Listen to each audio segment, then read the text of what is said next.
jalan-jalan ke Bukit Itu cabut Bilang, dah. nampak anak. Kasih apa yang main tetanggal? Didengar dari jawaban Tak patah salam dah apa anak-anak ni, dan aduh. akhir berhutang. Bapak-bapak sehat? Alhamdulillah. Ibu-ibu sehat? Adik-adik sehat? Ini nampaknya di Masjid Nurul Jannah ni yang muda-muda ya.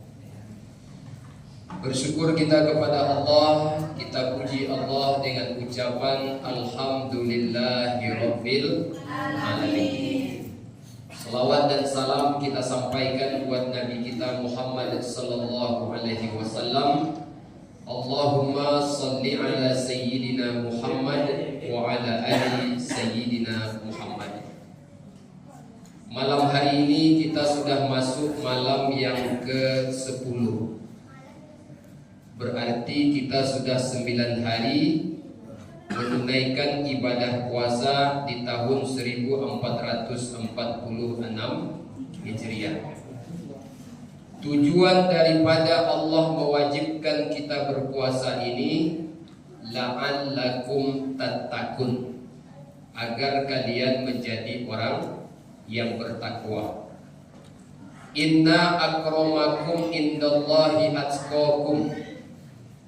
Sesungguhnya kalian itu dipandang Allah bukan karena harta yang banyak, bukan karena jabatan yang hebat, bukan karena kecerdasan akal, tapi kita ini dipandang di sisi Allah. Mulia atau tidaknya yang Allah lihat adalah inna akramakum indallahi atqakum, yang paling bertakwa kepada Allah. Dan salah satu jalan untuk meraih titel takwa itu adalah dengan melaksanakan ibadah puasa. Dan Ramadan yang Allah berikan kepada kita ini merupakan salah satu anugerah terbesar untuk kita menjadi orang yang bertakwa. Apa sebab? Karena di dalam bulan Ramadan ini seluruh amal ibadah Allah lipat gandakan. Maka pada malam hari yang mulia ini kita akan menengok dan kita akan membahas sebuah judul yang berjudul adalah 3 amalan utama Rasulullah di dalam bulan Ramadan. Mesti disampaikan judulnya. Khawatir nanti kalau tak dibuat judulnya, wartawan-wartawan cilik ini membuat judul sendiri. Nanti dibuatnya pula judulnya pertama oplos. Dikira orang betul itu pula nanti kan. Maka judulnya adalah 3 amalan utama Rasulullah di dalam bulan suci Ramadan. Kenapa ini kita bahas? Supaya Ramadan kita itu betul-betul mencetak manusia yang bertakwa. Yang pertama, amalan Rasulullah sallallahu alaihi wasallam yang paling utama adalah meningkatkan kualitas dan kuantitas sholatnya. Kalau di dalam bulan selain Ramadan, barangkali kita sholatnya sholat sendiri, tidak berjamaah, sholat di rumah. Maka di dalam bulan Ramadan ini, salah satu cara kita meningkatkan kualitas sholat kita adalah dengan sholat berjamaah. Sholatul jamaah afdalu min sholatil fardhi bisab'in wa isrina darajah. Keutamaan sholat berjamaah itu dibandingkan sholat sendiri itu 27 derajat. Itu di luar Ramadan. Kalau di dalam bulan Ramadan, Allah lipat gandakan tanpa batas. Maka wajar bila malaikat Jibril berdoa kepada Allah diaminkan oleh baginda Nabi, "Ba'uda liman adraka Ramadan walam yulfarlah." Celakalah orang yang berjumpa dengan Ramadan, namun begitu Ramadan usai, dosa-dosanya tak diampuni Allah. Apa sebab? Peluang beribadah mereka lewatkan tanpa mendapatkan hasil apa-apa. Maka di Ramadan ini salah satu amal utama yang mesti kita tingkatkan kualitasnya adalah amal ibadah sholat. Bagaimana caranya? Sholat berjamaah. Kemudian kita tingkatkan juga secara kuantitas, jumlah. Yang wajib memang hanya 5 sehari semalam. Tapi sholat-sholat sunnah itu sangat banyak. Barangkali selama ini kita sholat cuma yang wajib-wajib saja. Maka ketika Allah sampaikan kita ke dalam Ramadan ini, bercapek-capeklah badan kita, coba-cobalah bawa badan kita memperbanyak sholat sunnah. Begitu azan subuh berkumandang, ada sholat sunnah yang nilainya lebih baik dari dunia dan seisinya. Nama sholatnya sholat sunnah fajar, atau nama lainnya sholat sunnah qobliyah subuh. Kata Nabi, raqatul fajri khairun minad dunya wa ma fiha. 2 rakaat sholat sunnah fajar itu lebih baik dari dunia dan segala isinya. Dunia dan segala isinya ini bila kiamat tiba hancur tak tersisa. Tapi ketika seseorang menunaikan 2 rakaat di waktu fajar, itulah yang akan dia bawa menghadap Allah. Maka ketika kita selesai sahur, lalu masuk azan subuh berkumandang, jangan tinggalkan sholat sunnah ini. Nama sholat sunnahnya sholat sunnah fajar atau sholat sunnah qobliyah subuh. Selepas kita sholat subuh, lalu kita tidak membuat aktivitas lain. Kata Nabi, man shallal fajra fi jama'atin. Siapa yang sholat subuh berjamaah, summa qa'ada yazkurullah, lalu dia tidak membuat kerja lain, dia berzikir kepada Allah hatta tatlu'us syam, sampai summa qa'ada yazkurullah, lalu dia tidak membuat kerja lain, dia berzikir kepada Allah hatta tatlu'us syam, sampai terbit matahari. Ada lagi sholat sunnah, nama sholat sunnahnya sholat sunnah Isra. Apa ganjaran yang didapat orang yang melakukan ini? Kata Nabi, falahu ajri hajjatin wa umrah tamah. Dia mendapatkan pahala haji dan umroh sempurna. Tak semua kita bisa haji, tak semua kita bisa berangkat umroh. Ada di antara kita badan sehat, jangankan 7 keliling mengelilingi Ka'bah, 70 kali keliling kita sanggup. Cuma karena yang kuangku piti tak bisa juga kita berangkat pergi haji, pergi umroh.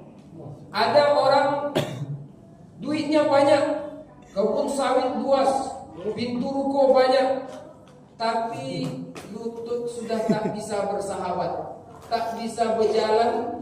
Jangankan berjalan, duduk saja itu pun susah, tak bisa juga berangkat. Tapi sekalipun tak pernah kita haji, tak pernah kita umroh, Allah tawarkan setiap hari kita melakukan salah satu ibadah yang nilainya setara dengan haji dan umroh. Tapi jangan gara-gara ini Bapak Ibu yang sudah mendaftar haji dan umroh menarik kembali uang DP hajinya karena sudah dapat pahala haji dan umroh. Nilainya sama tapi tidak sama. Maksudnya kalau Bapak Ibu sudah mampu untuk berhaji, sudah mampu untuk berumroh, maka hukumnya wajib wa atimmul hajja wal umrata lillah.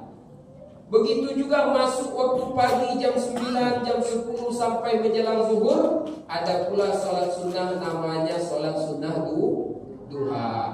Di antara sholat-sholat kita, qobliyah, ba'diyah, ada nama sholat sunnahnya rawatib muakkad dan rawatib ghairu muakkad. Yang muakkad 12 rakaat. Malam hari ada yang sepaket dengan sholat isya yang rutin kita kerjakan, sholat tarawih dan sholat witir. Barangkali ada di antara kita tak bisa tarawih, tak bisa witir karena pekerjaan yang mendesak.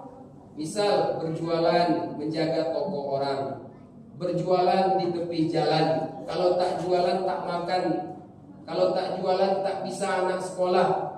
Apakah tertutup untuk kita menunaikan sholat tarawih, sholat witir? Tidak. Ibu yang barangkali baru pulang ke rumah, bapak yang barangkali baru pulang ke rumah, sudah jam 10 malam, sudah jam 11 malam, pakailah sebentar dari waktunya. Selepas bapak sholat isya, sholat sunnah qabli ba'diyah isya, selepas itu sholat sunnah witir, sholat sunnah tarawih dan witir sendiri. Sebab tarawih ini adanya cuma di bulan Ramadan. Jadi amalan pertama yang utama yang mesti kita tingkatkan di bulan Ramadan ini adalah meningkatkan kualitas dan kuantitas sholat. Yang kedua, amalan utama Rasulullah yakni adalah qiraatul Quran, memperbanyak membaca Al-Quran. Boleh jadi kita membaca Al-Quran itu di bulan biasa hanya pada 4 momentum saja, Pak. Kapan dibaca Al-Quran di rumah kita? Ketika ada kematian. Kapan lagi dibaca Al-Quran? Ketika ada acara nikah di rumah. Kapan lagi? Ketika ada acara akikah anaknya. Kapan lagi baca Quran? Kalau ada yang kerasukan setan. Kalau yang momen yang 4 kita ada, maka Al-Quran jarang dibuka. Maka Ramadan ini tingkatkanlah kualitas kita untuk membaca Al-Quran. Paling tidak sekali sebulan khotam kita sekali. Yang kita sendiri mengkhotamkannya, bukan numpang khotam. Yang banyak tuh terjadi kita selama Ramadan ini numpang khotam. Malam pertama dulu ikut kita tadarus di sini, ikutlah kita membaca satu surat, satu ayat, 2 ayat di antara surat Al-Baqarah. Selepas itu nanti di ujung-ujung bulan Ramadan ini, datanglah pengurus masjid mengumumkan bahwa nanti malam kita khatam Quran. Ikut pula kita membaca 3 kul. Kul huwallah, kul a'udzu birabbil falaq, kul a'udzu birabbin. Lalu dibaca doa khatam Quran bersama-sama. Awak update pula status. Alhamdulillah Ramadan tahun ini khatam Quran sekali. Itu namanya bukan khatam, numpang khatam itu. Yang khatam itu kita yang membaca mulai dari Al-Fatihah sampai An-Nas. Sisa-sisakan waktu kita, berikan kesempatan untuk diri ini untuk menatap ayat-ayat Allah. Selagi mata masih bisa melihat, masanya nanti mata ini rabun, seumur-umur kita tak pernah khatam Quran, ditanya Allah nanti di akhirat, wahai hambaku fulan bin fulan, berapa usia engkau hidup di dunia? 60 tahun. Berapa kali kau khatam Quran? Tidak pernah sekali juga ya Allah. Apakah tak malu kita di hadapan Allah? Sementara ulama-ulama, para sahabat dan Rasulullah sendiri tidak henti-hentinya banyak-banyak mengkhatamkan Quran ketika Ramadan. Itu yang kedua. Yang ketiga, meningkatkan infak, wakaf dan sedekah kita. Karena Rasulullah ajwadun nas. Rasul itu adalah manusia yang paling dermawan. Tak ada manusia yang paling dermawan selain Rasulullah itu. Rasulullah itu, kata Anas bin Malik, pembantu beliau, saya tinggal bersama Rasul sejak usia 10 tahun sampai Rasulullah wafat. Apa kata Anas? Ma sami'tu min Rasulillah. Aku tak pernah mendengar Rasulullah itu ketika ada orang datang meminta kepada beliau, beliau mengatakan tidak. Tidak pernah sekalipun, Pak. Kapanpun, dimanapun, siapapun yang meminta kepada beliau, beliau tak akan pernah mengatakan tidak. Pasti diberinya. Dan ketika masuk bulan Ramadan, wa kana ajwadu ma yakunu fi Ramadan. Kalau dah masuk di bulan Ramadan itu kedermawanannya semakin menjadi-jadi, bahkan seperti tiupan angin. Maka setidaknya kita sebagai umatnya Nabi Muhammad